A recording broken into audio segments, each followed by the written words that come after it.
নমস্কার বন্ধুরা, আমার নাম বুড়িস কিচেনে জানাই আপনাদেরকে স্বাগত। আজকে আমি আবার একটা নতুন রেসিপি নিয়ে এসেছি। রেসিপির নাম ধোকার ডালনা। তো চলুন আমি এই ধোকার ডালনা কিভাবে বানাচ্ছি দেখে নিন। ধোকার ডালনা করার জন্য আমি নিয়ে নিয়েছি এখানে ছোলার ডাল। এগুলোকে আমি 4-5 ঘন্টা ভিজিয়ে রেখেছিলাম। এবার এগুলোকে পেস্ট করে নেব। আমি এই ছোলার ডালের সঙ্গে নিয়ে নেব 2-3টে কাঁচা লঙ্কা আর কয়েক টুকরো আদা আর 1 চামচ নুন দিয়ে ভালো করে পেস্ট করে নেব। ছোলার ডাল বাটা হয়ে গেছে, আমি একদম ফাইন পেস্ট করিনি, আধ বাটা রেখেছি। এবার দিয়ে দেবো আমি কড়াইয়ে তেলে দিয়ে দেবো একটুখানি হিংয়ের একটু সেন্ট বেরোলেই দিয়ে দেবো আমি ছোলার ডাল বাটা। গ্যাসটা অবশ্যই লো ফ্লেমে রাখতে হবে। ভালো করে নাড়িয়ে টান টান করে নিতে হবে। যতক্ষণ না কড়াই থেকে ছেড়ে যাচ্ছে ততক্ষণ এটাকে নাড়িয়ে যেতে হবে। এবার আমি তেল মাখানো থালার উপর এই ছোলার ডাল তুলে নেব। তুলে নিয়ে একটু চাপ দিয়ে এটাকে একটা শেপে নিয়ে আসব। আমি এই ছোলার ডাল 5 মিনিটের জন্য ঠান্ডা হতে দেব। বন্ধুরা, ঠান্ডা হয়ে গেছে, 5 মিনিট হয়ে গেছে। এবার আমি বরফির আকারে কেটে নেব।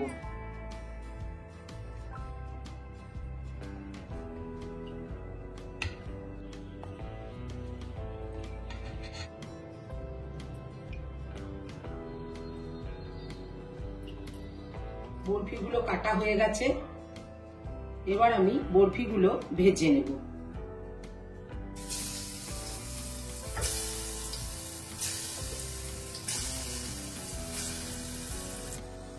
এপিট ওপিট ভালো করে ভেজে নেব।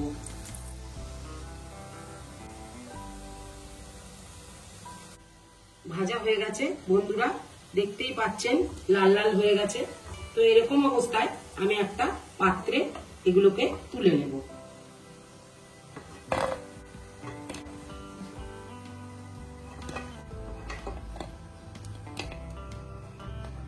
সমস্ত ধোকা ভাজা হয়ে গেল।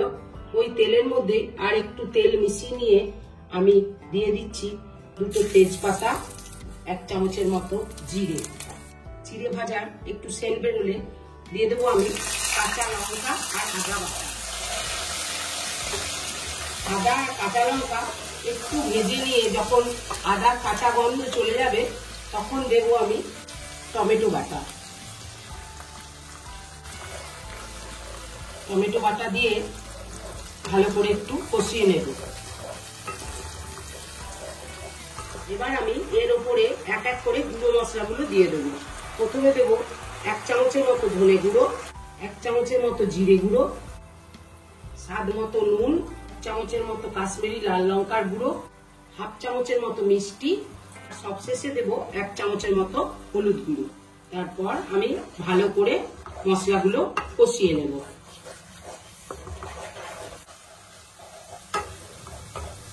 কষাতে কষাতে যখন এরকম উপরে তেল ছেড়ে উঠবে তখন দিয়ে দেবো আমি কাজু বাদাম বাটা আর পোস্ত বাটা।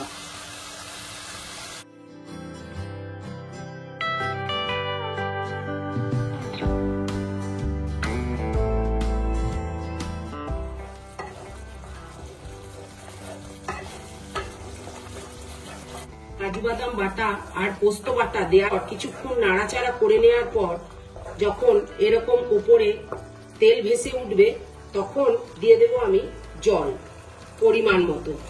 কে কিরকম খাবে। মিনিট খানেকের মতো ফুটে যাওয়ার পর আমি ধোকাগুলো দিয়ে দেব।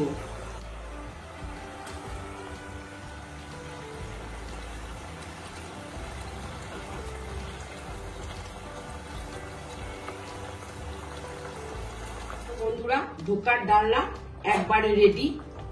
এবার আমি শেষকালে নামাবার আগে দেব আমি কাঁচা লঙ্কা উপর থেকে, আর দেব একটুখানি গরম মশলা আর 1/2 চামচের মতো ঘি। এবার হালকা হাতে একটু নাড়িয়ে দেব।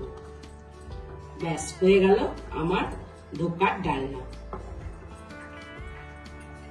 তো বন্ধুরা, আপনারা এরকম রান্না বাড়িতেও করে খাবেন আর আমাকে কমেন্ট বক্সে জানাবেন কেমন হয়েছে।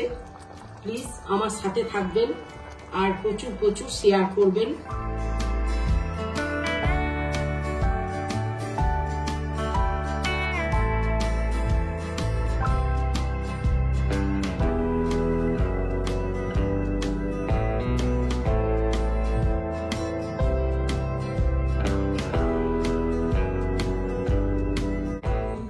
দেখলেন আমি কিভাবে এই ধোকার ডালনা বানালাম।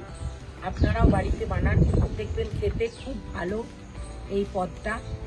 এটা একটা নিরামিষ রেসিপি, আপনারা আমিষ করেও পেঁয়াজ রসুন দিয়েও খেতে পারেন, তবে নিরামিষ সব থেকে বেশি ভালো লাগে। তো আজ এই পর্যন্ত, আবার কোনো একদিন দেখা হবে একটা নতুন রেসিপি নিয়ে। নমস্কার।